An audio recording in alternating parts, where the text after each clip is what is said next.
Okay, so good day everyone. So I am Engineer Mark Joren Crisologo, your instructor for differential calculus. So our topic for today is the derivatives of the inverse trigonometric functions. Okay, so dito, simple lang naman tong topic na to, more on memorization lang tayo. Okay, sige, simulan na natin, no? Dito tayo ngayon. Okay, so ngayon, kung mare-recall nyo, no, sa topic nyo sa trigo, may mga inverse trigo tayo, which is yung mga arcsine, arccosine, arctangent, arccosecant, arcsecant, and arccotangent. Or minsan, parang yan yung mga sine raised to negative 1, or mga cosine raised to negative 1. So, basa doon is arcsine, arccosine.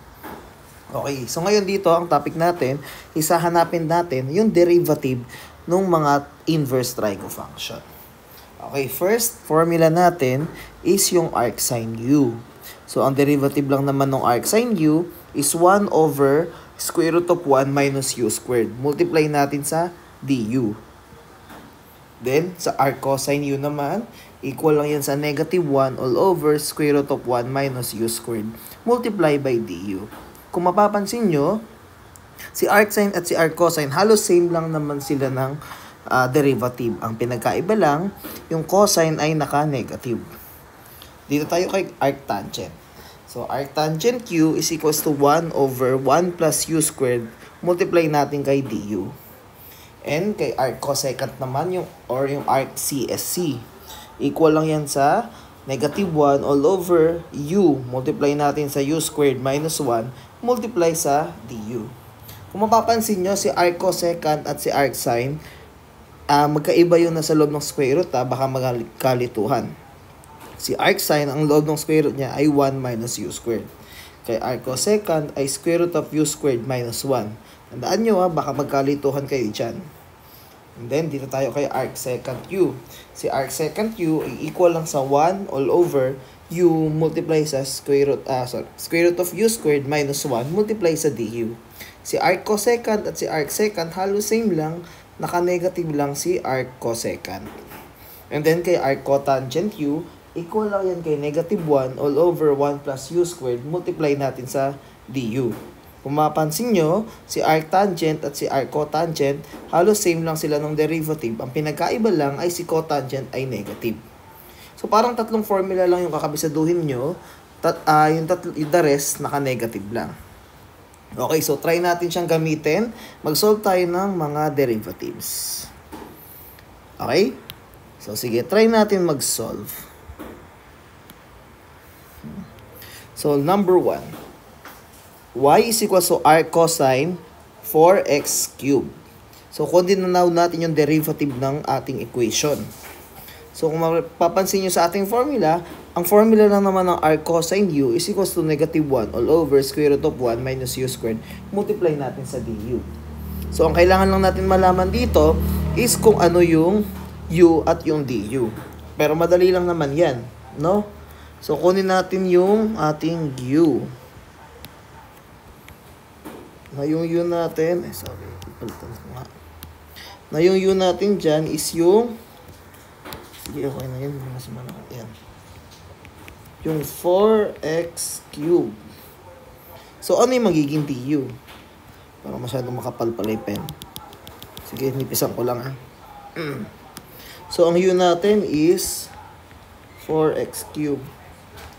So, ang du natin, so, ang derivative ng 4x cubed ay 12x squared. So, to solve for the derivative of y is equal to arccosine 4x cubed. So, gamitin lang natin yung formula natin na pag arccosine ay negative 1 all over square root of 1 minus u. Ano ba yung u? 4x cubed. Multiply natin sa du. Lagyan ko ng y prime. Na ang du natin ay 12x squared. Simplify lang natin. So, y prime is equals to negative 1. I-multiply natin kay 12x squared. So, bali magiging negative 12x squared na yan. All over square root of 1 minus, sorry, may squared to, hindi ko lang napansin, kasi u squared.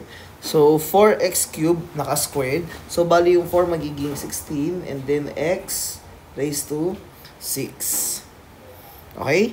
So, bali, yan na yung ating final answer. So, ganun lang naman kasimple itong pagkuha ng, derivative ng inverse trigo. Medyo mahaba lang yung answer, pero madali lang naman, di ba? Okay. So, dun tayo sa number 2. So, solve down natin. Y is equals to 2 arctangent 1 all over x plus 1. So, dito, meron na tayong kasamang constant, pero okay lang yan kasi parang constant multiple rule lang yung gagamitin natin. Kumbaga, ililive lang natin yung ating constant, which is yung 2, and then kunin natin yung derivative ng arctangent. O ha?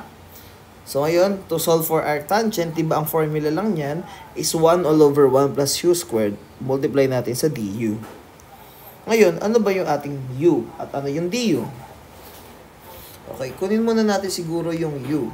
Na yung u natin is yung 1 over x plus 1. Ngayon, paano natin kukunin yung du? So, gamitan natin ng product rule.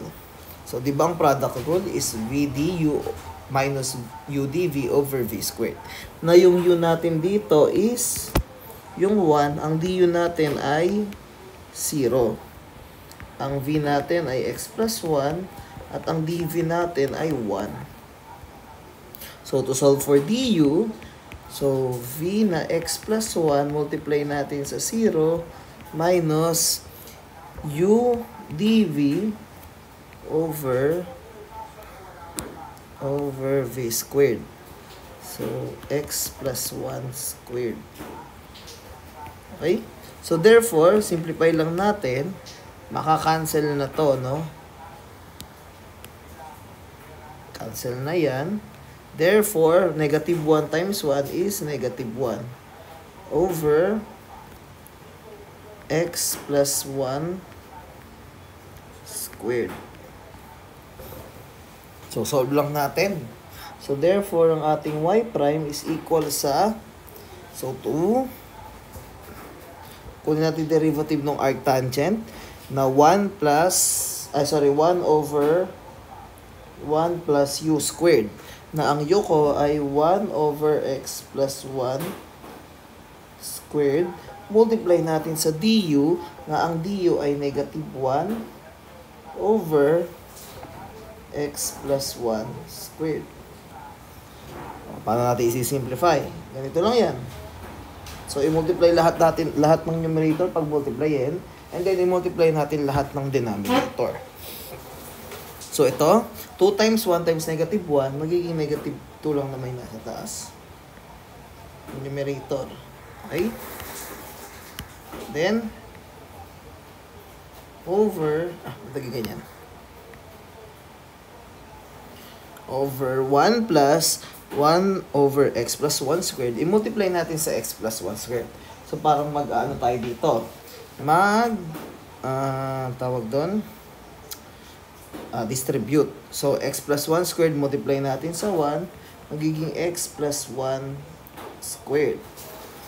Plus, so, x plus 1 squared, multiply natin sa x plus 1, 1 over x plus 1, tapos na naka-squared, i-multiply natin sa x plus 1 squared. So, parang ganito mangyayari dyan. So, 1x. Kasi yung 1 squared, 1 lang naman, i-multiply natin sa x plus 1 squared. All over x plus 1 squared. No?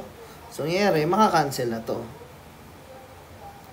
So, therefore, ang ating y prime will be negative 2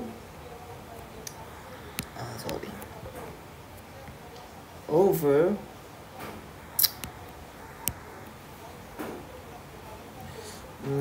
x. So, I think distribute ko na to, no? Bali yung x plus 1 squared magiging x squared plus 2x plus 1. So, plus 1 ulit. Ako ha? Kasi, x plus 1 squared all over x plus 1 squared, cancel yun, magiging 1. So therefore, ang ating final answer will be negative 2 all over x squared plus 2x plus 2. So therefore, ito na yung ating final answer.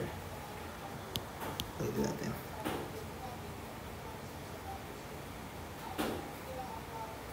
Yan. So, ganun lang naman siya kasimple.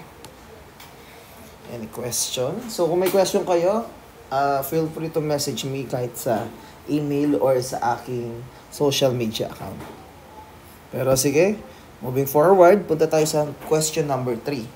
So, y is equals to x squared, r cosecant x cubed plus 4. Okay, kung papansin nyo, ang derivative lang ng r cosecant ay negative 1 all over u square root of u squared minus 1, multiply natin sa du. But this time, hindi na constant yung kasama ng ating r cosecant. So, ano na? So, x squared. So, ibig sabihin, may variable x tayo. So, hindi na pwede dyan ng constant multiple rule. So, ang gagawin lang natin dyan, ang gagawin nating method ay product rule na. No? So, let's say, ang u natin dito, yung x squared. Ang du natin is 2x. So, kunin natin yung v. Na yung v natin dito ay r cosecant x cubed plus 4. So, paano natin kukunin yung dv? So, differentiate lang natin, no? So, let's say, ang u natin, diba, is x cubed plus 4. Ang du is 3x squared. So, therefore, ang dv natin, balikan natin formula. So, negative 1 over u, multiply natin square root of u squared minus 1. So, bali magiging negative 1 all over u na x cubed plus 4. Huwag natin kalimutan yung ating parenthesis. Then, u squared x cubed plus 4 squared minus 1, i-multiply natin sa du na 3x squared. So, therefore, kunin natin yung dv. Simplify. So, bali magiging negative 3x squared all over x cubed plus 4. Multiply natin sa square root of, hayaan ko na lang siguro muna naka x cubed plus 4. Or let's say, sige, simplify na natin. Bali magiging x raised to 6 plus 8x cubed plus 16 minus 1. So, simplify ko na lang siguro agad, no? Yung 16 plus 1, gawin ko na lang, minus 1, ay gawin ko na lang 15. So, ngayon, using product rule. So, y prime is equals to u dv. So, x squared. Multiply natin sa dv na negative 3x squared all over x cubed plus 4. Multiply natin sa square root of x raised to 6 plus 8x cubed plus 15 plus, no? Plus natin sa VDU, which is yung arc cosecant x cubed plus 4. Multiply natin sa du na 2x. Okay, simplify lang natin yung ating final answer. So, therefore, ang y prime, so x squared times negative 3x squared, bali magiging negative 3x raised to 4 all over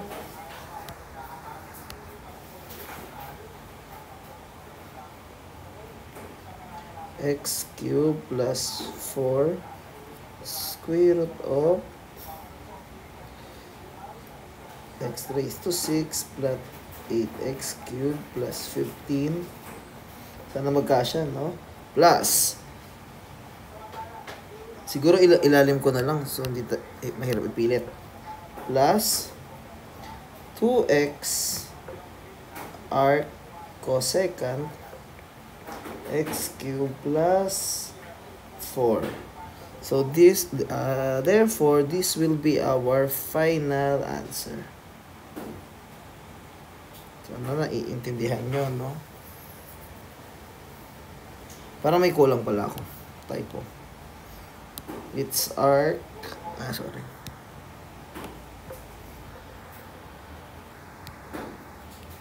Arc cosecant pala. Ayan. Di lang kasya. So, dito tayo sa number 4. So, 4 is y is equals to arc sine raised to 4, 3x raised to 5. So, kung nare-recall nyo, ginagawa natin sa trigo, no? Pag may exponent na yung ating trigo function, di ba? Ang ginagawa lang naman natin dyan is nilalagay natin sa labas, no? So, arc sine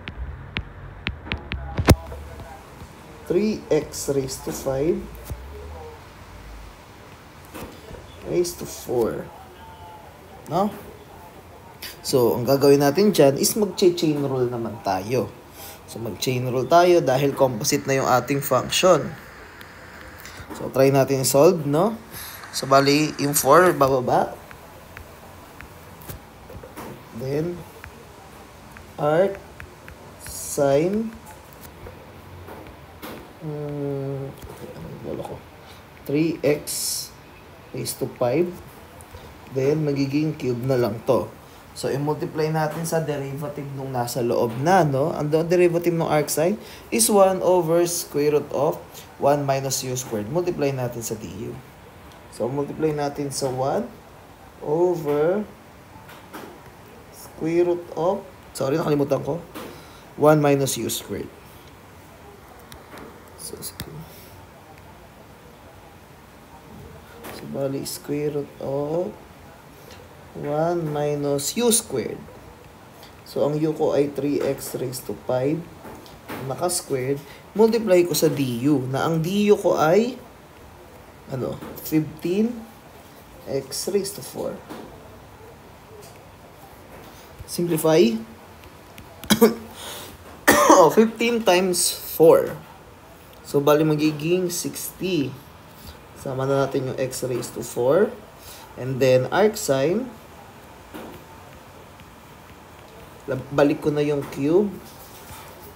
3x raised to 5 all over square root ng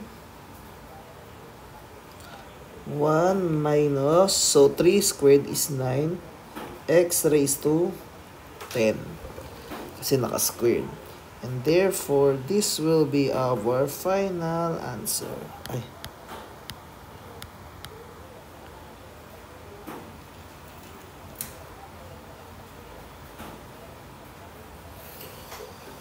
Okay, so we're halfway there.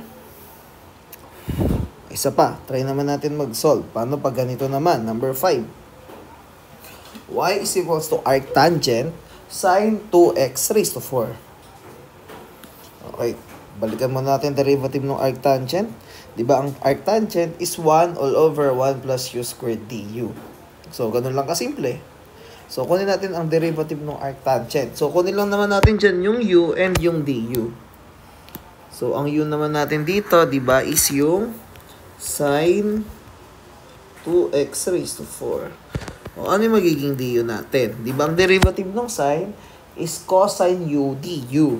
So, we can say na pag sinimplihan natin, magiging 8x cubed cosine 2x raised to 4.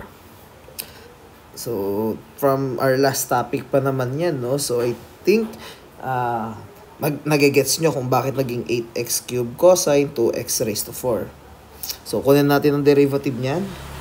So, y prime is equals to 1 over 1 plus u squared. na ang u natin is sine 2x raised to 4 squared. Multiply natin sa du na 8x cubed cosine 2x raised to 4. So, simplify lang natin yung ating final answer. 1 multiply natin dito. So, 8x cubed na yan. Cosine 2x raised to 4. All over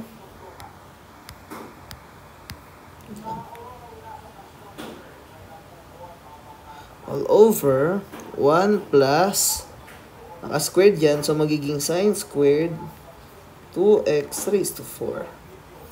So, ito na yung ating magiging final answer. Diba? Ganun lang kasimple. Sana nakakasunod kayo, no? Ano lang to, memorization lang to ng mga formulas. Dito tayo sa number 6. Arc secant 2x over 3. So, di ba ang derivative ng arc secant is 1 all over u square root of u squared minus 1 times natin sa du. Okay.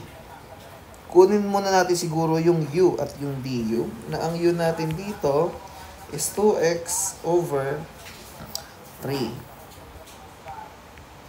Or 2/3 ng x. So, therefore, kung simplify, ano nyo lang, pwede nyo gamitan ng ng quotient rule yan, or pwede nyo namang i-simplify yan ng using power rule lang. So, itong constant kasi natin dyan ay yung 2/3, and then may x tayo kasama. Therefore, ang d natin is just 2/3. So, kunin natin yung derivative. So, y prime is equals to 1 over u na u natin ay 2x over 3. Multiply natin sa square root of maging ganyan ng u squared, which is 2x over 3 squared minus 1. Multiply natin sa du na 2/3. Confirm ko lang, nakalimutan ko lang. Then, 1 over u. Okay, sige, tama. Then, simplify lang natin. Y prime is equals to, so, ito nasa, ang numerator kasi natin dito, yung 1 at saka yung 2. Kaya, 1 times 2 is 2. All over, okay, 2x over 3 times natin sa 3. So, bali magiging 6x over 3 to. Or magiging 2x na lang. Square root of 4x squared over 6 minus 1. Tama ba? Ito, medyo mahaba yung gagawin natin dito. Tapos, pwede na natin i-cancel yung 2 at i-cancel yung 2. O ngayon, simplify natin yung nasa loob ng square root using LCD. So, bali magiging y prime is equals to 1 over x. Square root of, mag-LCD tayo. Ang LCD natin ay 6. So, 4x squared minus 6 all over 6. And then, ihiwalay natin yung square root ng 6, no? Para makapag-cross multiplication tayo. So, y prime is equals to, yung 1 natin, gawin ko na siyang 1 over 1 para makapag-cross multiplication. And then, x square root of 4x squared minus 6 all over yung square root ng 6. And then, cross multiplication, no? Therefore, ang ating final answer, y prime is equals to, so 1, multiply natin sa square root of 6. So, square root of 6 all over x square root of 4x squared minus 6. Isin ko lang.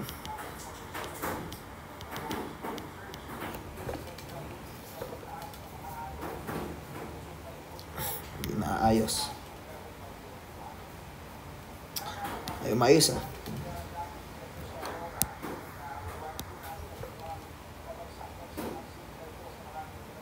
Ba't ganun?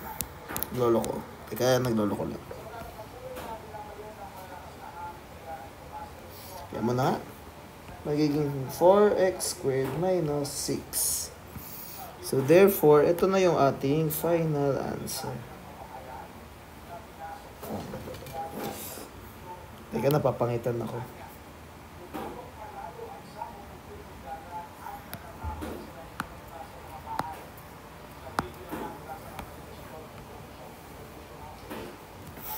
Hindi ko masulat ang square root.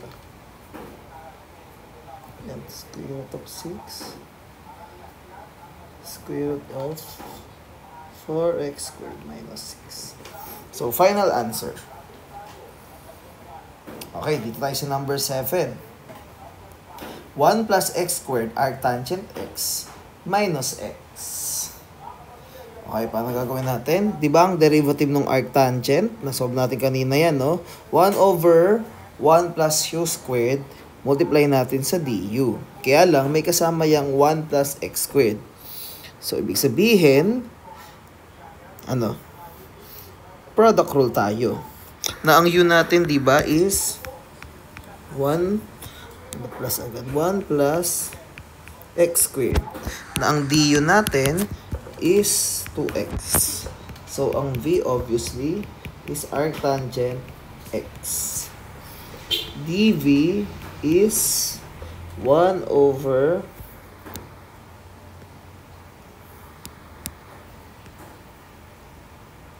1 plus u squared. Na ang u natin dito ay x squared lang. Tapos, ang du natin, ang derivative ng x is 1. So, yan lang. So, therefore, y prime is equals to udv. So, 1 plus x squared. Multiply natin sa dv na 1 over 1 plus x squared. Plus, v na arctangent x. Multiply natin sa 2x. Tapos, huwag natin kalimutan yung minus x. Magiging minus 1 yan. Simplify natin. Y prime is equals to, so 1 times 1 plus x squared. So 1 plus x squared, we multiply it all over 1 plus x squared. So plus arctangent, wait lang, may 2x pala.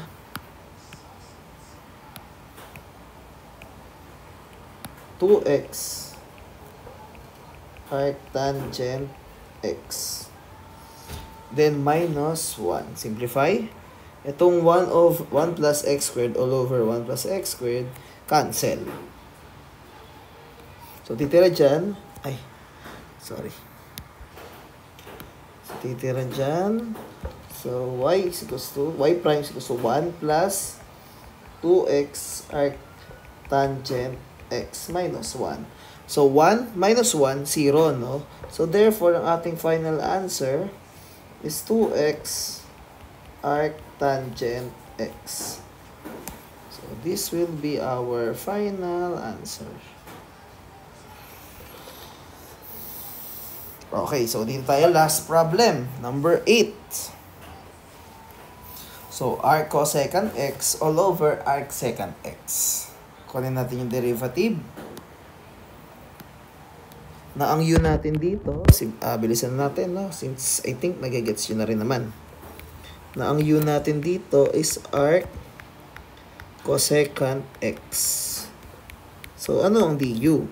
Diba ang derivative ng arc cosecant is negative 1 over u square root of u squared minus 1 times du. So, negative 1 over u. So, ang u natin dito is x. Square root of x squared minus 1. Multiply natin sa du na ang derivative ng x is 1 lang naman. So, di ko na isusulat. So, ang v ko dito naman is arc secant x. So, di ba? Naka-positive lang ng arc cosecant yung arc secant, no? So, halos same lang yan. Square root of x squared minus 1. So, mag-ano na tayo? Anong gagawin? Quotient rule. So, v du, so arc secant x, multiply natin sa du na negative 1 over x square root of x squared minus 1 minus u na arc cosecant x times dv. Tama ba ako? Ayan. V d minus u dv. So, tama. Over x square root of x squared minus 1 all over v squared. So, arc secant x squared. Simplify. Kailangan pa yata isang page.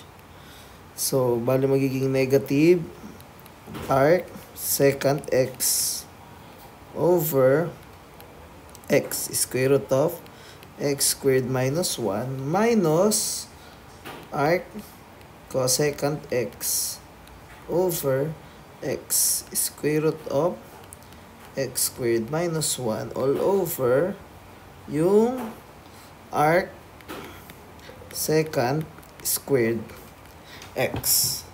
So, kulang pa yung papel. Next, tuloy natin. So, y prime, pwede natin pagsamahan yung dalawa, no? Since same sila ng denominator. So, negative arc secant x minus arc cosecant x all over x square root of x squared minus 1 all over arc secant squared x. So, mag-over 1 ako dito para makapag-cross multiplication. So, multiply lang natin. Cross multiplication tayo para ma-simplify. Therefore, so bali magiging negative arc secant x minus arc, or to simplify siguro, i-factor na natin sa negative. Bali magiging negative times natin sa arc secant x. So, ito ay magiging plus arc cosecant x all over. So, arc secant x squared, multiply natin sa x. So, pwede natin sabihin na x square root of x squared minus 1 times natin sa arc secant squared x. So, therefore, this will be our final answer. Okay? So, I hope nagigets nyo yung lesson, no? So, by the way, bago ko i-end yung ating lesson, so, gusto ko sabihin sa inyo na pakigawa na yung inyong homework, no? So, gawin nyo na yung sulat ko lang. Homework natin for today is skill development ng module 15, no? So, ang deadline next meeting yung face-to-face, no? So, I hope nakinig kayo, no? Kasi kung hindi kayo umabot dito, hindi nyo malalaman yung homework, no? So, para alam ko na tinapos nyo yung video. Okay? So, thank you and keep safe, everyone. And that concludes our meeting for today. Thank you.